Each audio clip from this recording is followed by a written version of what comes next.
Module 6, Gaining Access Introduction. Welcome to Module 6, Gaining Access, one of the most exciting and crucial phases in the ethical hacking lifecycle. In this module, we'll dive deep into how attackers exploit vulnerabilities to gain unauthorized access to systems, applications, and networks.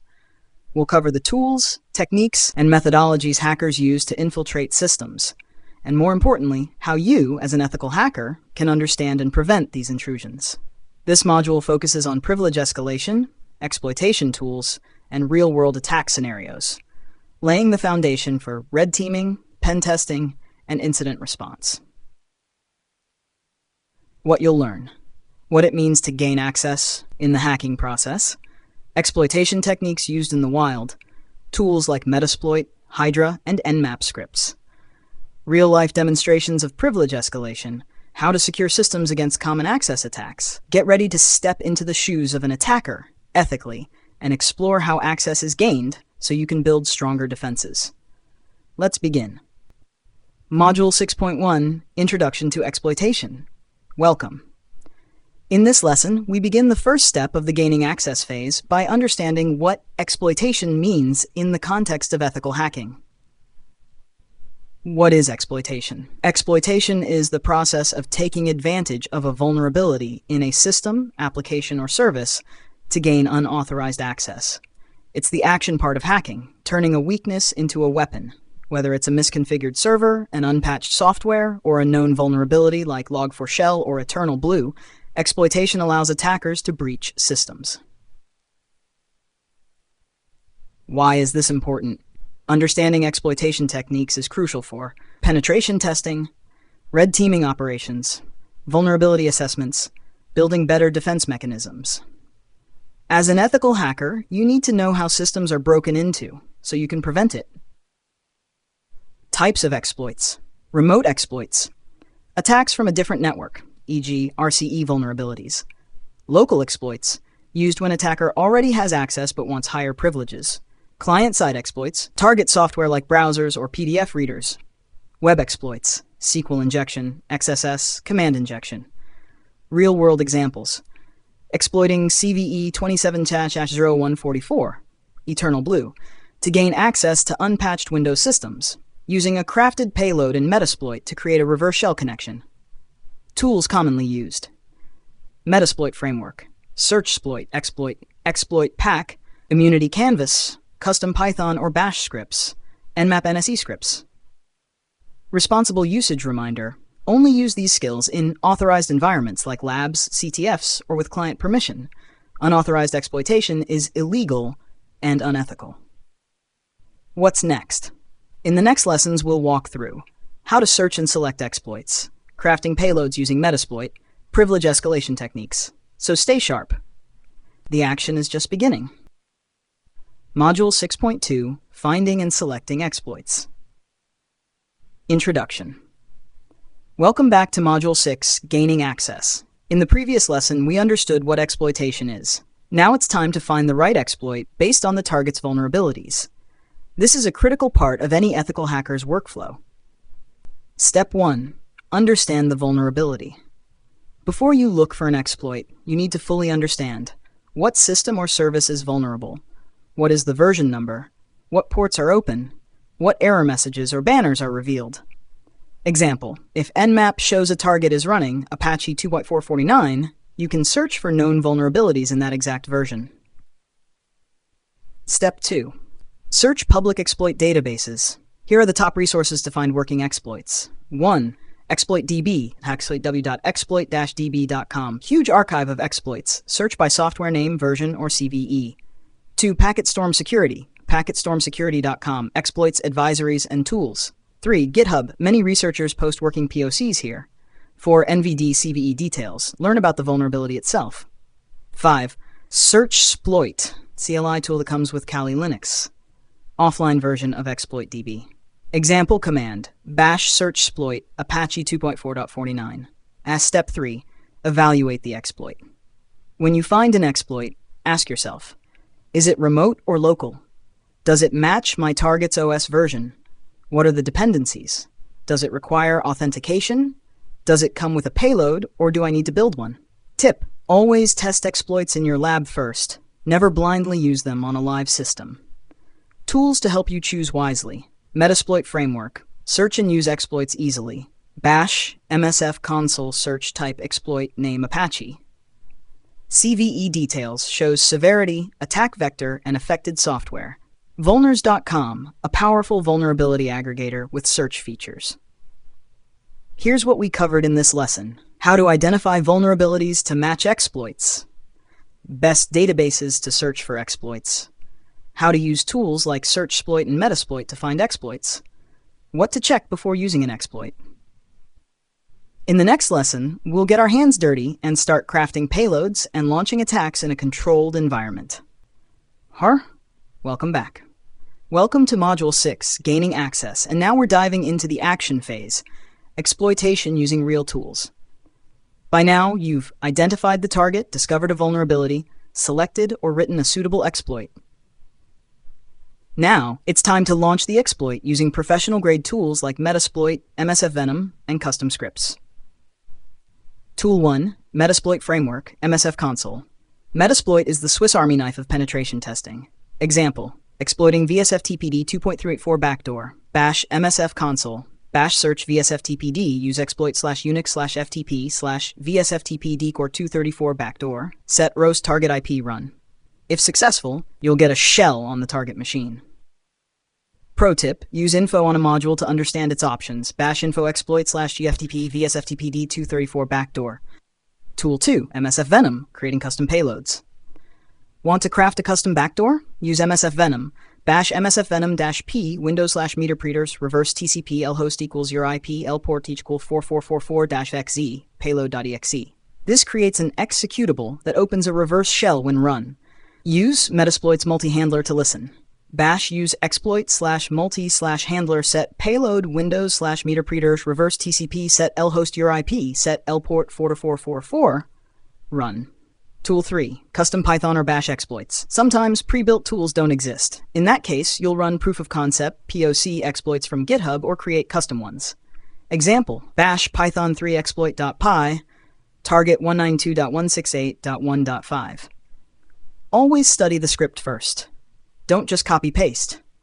Real-world safety warning. Always test in a lab. Don't exploit systems without permission. Keep logs of actions for reports. With great power comes great responsibility. Uncle Ben and every InfoSec trainer ever. Summary. In this lesson, you learned how to use Metasploit to launch known exploits, how to craft payloads with MSFvenom, how to use and tweak custom POC scripts, the importance of control, caution, and consent.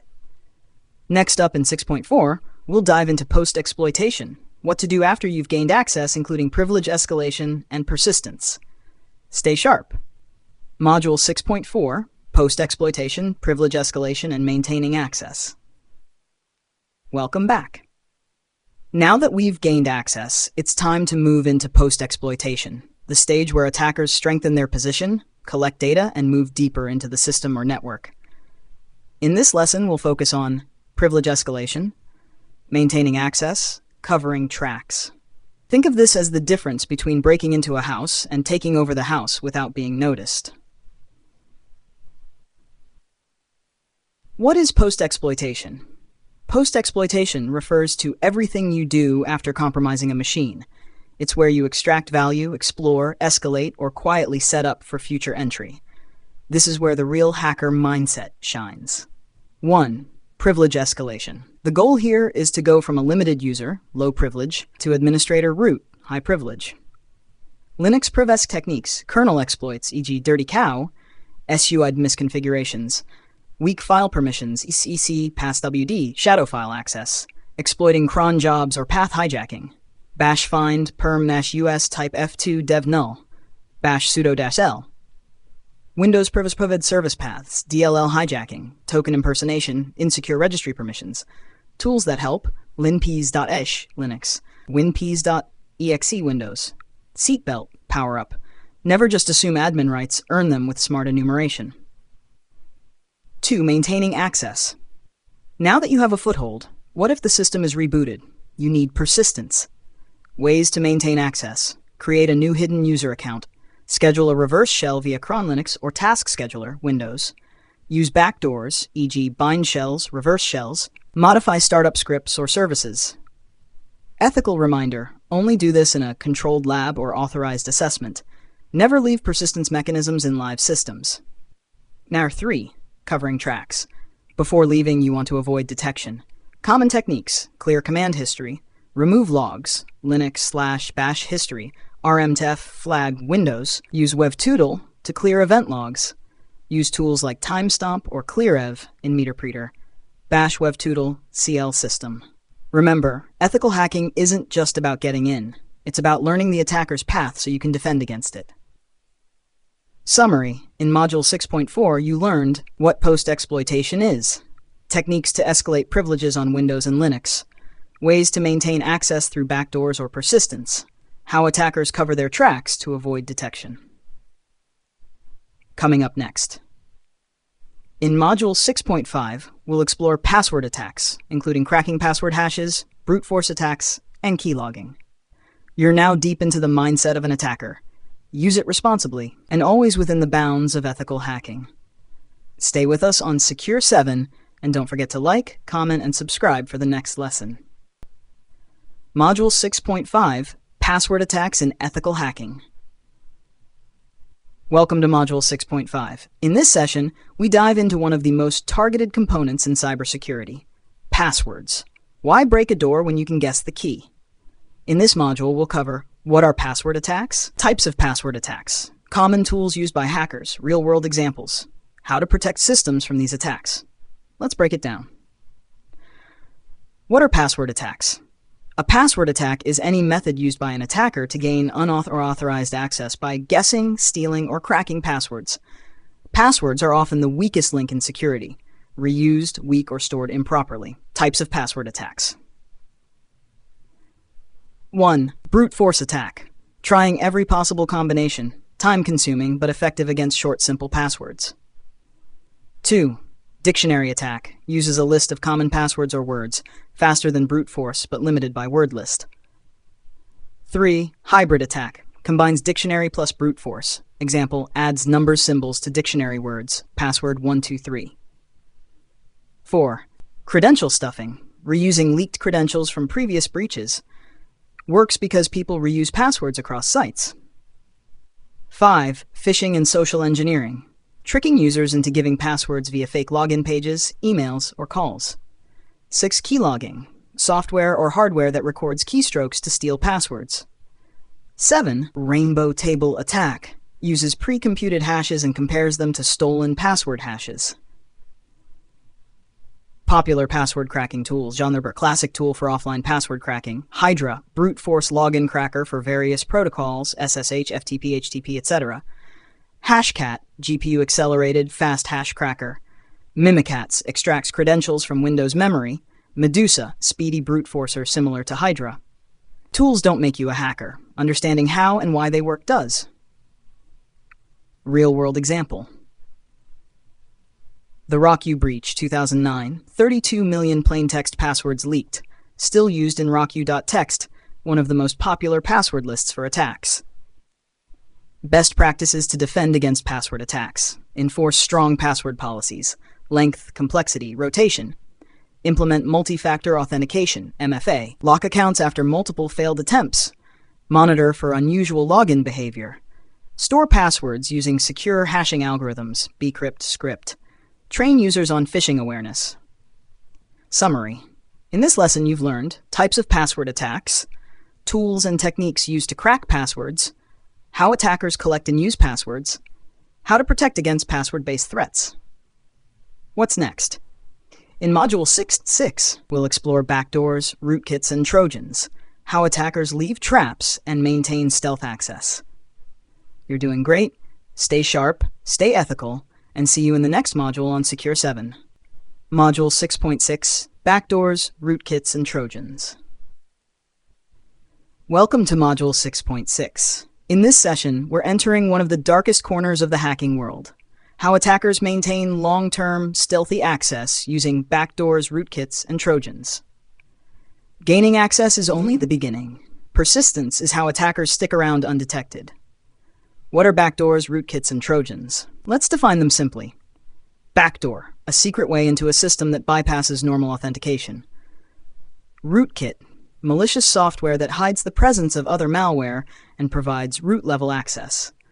Malware disguised as legitimate software which allows unauthorized access or performs harmful actions. How hackers use these tools. 1. Backdoors, created manually or injected via exploits, often installed after initial access, let attackers come and go without triggering alerts, common in web shells, e.g. PHP backdoors. 2. Rootkits, hide files, processes, registry keys, and more. Can be kernel level, very dangerous, or user level. Allow persistent access with full control. Rare but powerful, used in advanced persistent threats. 3. Trojans, delivered through phishing emails, fake installers, or cracked software, appear harmless, like a game or tool, but install backdoors or spyware. Often paired with keyloggers or rats, remote access Trojans. Common tools and examples.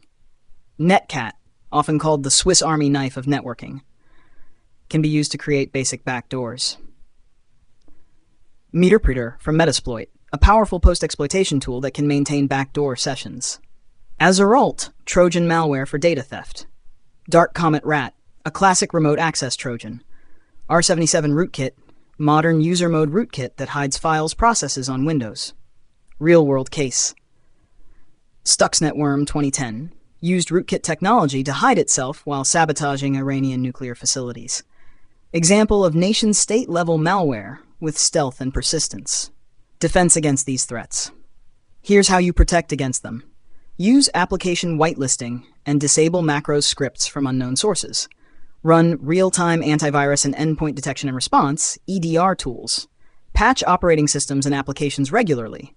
Monitor for abnormal traffic and behavior, e.g. PowerShell activity, unexpected connections. Educate users. Never run untrusted software or click unknown links. Use sandboxing to inspect files before execution. Summary. Backdoors allow hidden access. Rootkits hide the attacker's presence. Trojans disguise themselves as legitimate tools. These are common in advanced cyber attacks. Defense relies on a combination of tools plus user awareness. What's next? In the next part of this module, we'll cover privilege escalation. How attackers move from regular user to full administrator. Your ethical hacking journey is advancing fast. Module 6.7, Privilege Escalation. Welcome to Module 6.7. You've gained access to a system. Great, but you're still just a regular user. Now what? This is where privilege escalation comes in. The attackers move to elevate their access from user to administrator or root to gain full control. Because low-level access isn't enough if you want to own the system. What is privilege escalation? Privilege escalation is the process of exploiting flaws, misconfigurations, or overlooked features to gain higher permissions within a system. There are two main types. 1. Vertical escalation, moving from a low-privileged user to admin root. 2. Horizontal escalation, accessing other users' data or sessions at the same privilege level. Common methods of privilege escalation. 1. Misconfigured permissions, services running with excessive privileges. Files or scripts with world-writable permissions. 2. Kernel exploits, target unpatched operating system vulnerabilities. Example, Dirty Cow Linux, Eternal Blue Windows. 3. Exploiting scheduled tasks, cron jobs, replace or edit tasks, scripts running as root. 4. SUID SGID binaries, Linux. Identify binaries that allow users to execute with elevated privileges, misuse to spawn a root shell. 5. Credential harvesting, extracting stored passwords from memory or configuration files. Tools like Mimikatz can pull Windows credentials. 6. Unquoted service paths, Windows. Poorly defined paths allow insertion of malicious executables. Tools and techniques, Linux, linpeas, linenum, GTFO bins. Manual inspection, etc passwd/shadow sudo-l, find-perm-4000. Windows PowerUp, WinPeas, seatbelt, sharp-up. Registry inspection, service misconfig checks. Lab example. Linux SUID binary escalation, bash find perm-4000 to dev null found, then bin vim -c Boom, shell with elevated access. How to defend against it. Patch OS and applications regularly. Use least privilege principle for users and services. Audit SUID files and scheduled tasks. Use EDR tools to detect lateral movement and escalation attempts. Enable logging and monitor privilege escalation alerts. Summary. Privilege escalation gives attackers full control. Can be vertical, user root, or horizontal, user-user. Happens via exploits, misconfigs, or overlooked permissions. Tools like linps, winps, and mimikatz help attackers. Mitigation starts with hardening and monitoring. Next steps. Now that we can escalate privileges, we'll soon look into maintaining access, clearing traces, and post-exploitation techniques.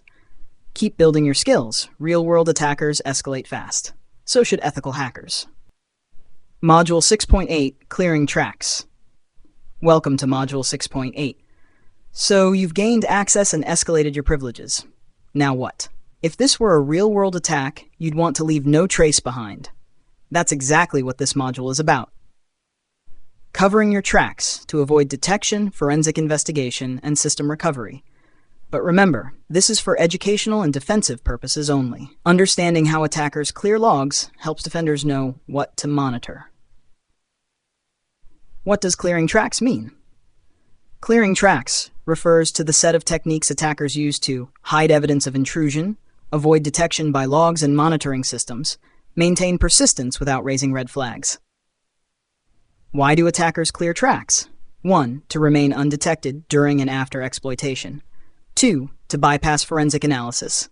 3. To prevent system admins from patching or responding. Common techniques for clearing tracks. 1. Deleting or modifying logs. Linux, bash rm/auth.log echo, lavvarlog syslog. Windows, using tools like wivtootle, PowerShell webtootle CL security. 2. Disabling security tools. Disabling antivirus, EDR, logging agents, e.g. sysmon, modifying registry or using taskkill to stop monitoring services. 3. Alter file creation and modification timestamps. Tool, timestamp, or touch command Linux.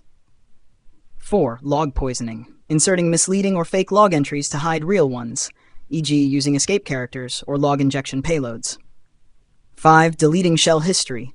Clear.bash history or use bash history-c and an history-w unset hist file. 6. Removing scheduled backdoors. Clean up any persistence methods left behind, cron jobs, registry keys. Tools used by attackers. Metasploit post modules, log deletion, meterpreter, built-in cleareve command, Windows, timestamp, webtootle, auditpol, custom scripts to wipe multiple logs at once. Real-world scenario. An attacker gains access to a web server, escalates to root, installs a reverse shell, dumps credentials, and deletes all log entries related to the login session. This might involve overwriting /var/log/wtmp/varlog/log and /varlogs.log, killing monitoring agents, erasing command history. Defensive tips. Log to a remote server. Use worm, write once, read many logs. Monitor for sudden log deletion or cleared events. Enable sysmon, file integrity monitoring vim. Alert on log manipulation commands like webtootle, auditpol. Summary. Clearing tracks is the final move to hide presence. Attackers remove logs, edit timestamps, clear history. Tools like clearev, webtootle, and timestamp help automate it. Defenders must log remotely and monitor aggressively. Understanding how attackers cover their tracks is crucial, because if you're not logging correctly, you might not even know you were breached, but now you do, and you can take action. Congratulations! You've just completed one of the most critical phases of ethical hacking, gaining access. What did you learn? Throughout this module, we explored how real-world attackers break into systems and how defenders can stay one step ahead. 1. Vulnerabilities and exploits. Password cracking techniques. 3. Backdoors, rootkits, and trojans. 4. Privilege escalation. 5. Bypassing antivirus and firewalls. 6. Maintaining access. 7. Covering tracks. This module showed you the mindset of an attacker, not to promote hacking, but to build defensive expertise. Why it matters. Knowing how attackers think gives you the edge as a cybersecurity professional. You now understand how breaches happen, you've seen common tools and tactics, and most importantly, you've learned how to detect and prevent these methods. What's next? In the next module, Module 7, Maintaining Access, we'll go deeper into how attackers keep their access without being detected, and how blue teams can shut them down. Engage with us. If you're learning something valuable, drop a comment with your favorite tool so far. Hit like if this helped you. Share it with your tech buddies. Let's build a cybersecurity skilled India, one module at a time. Stay curious, stay ethical, stay secure. This is not just about hacking, it's about understanding digital security from the inside out. See you in Module 7, Maintaining Access. Until then, keep learning, keep practicing, and hack the right way.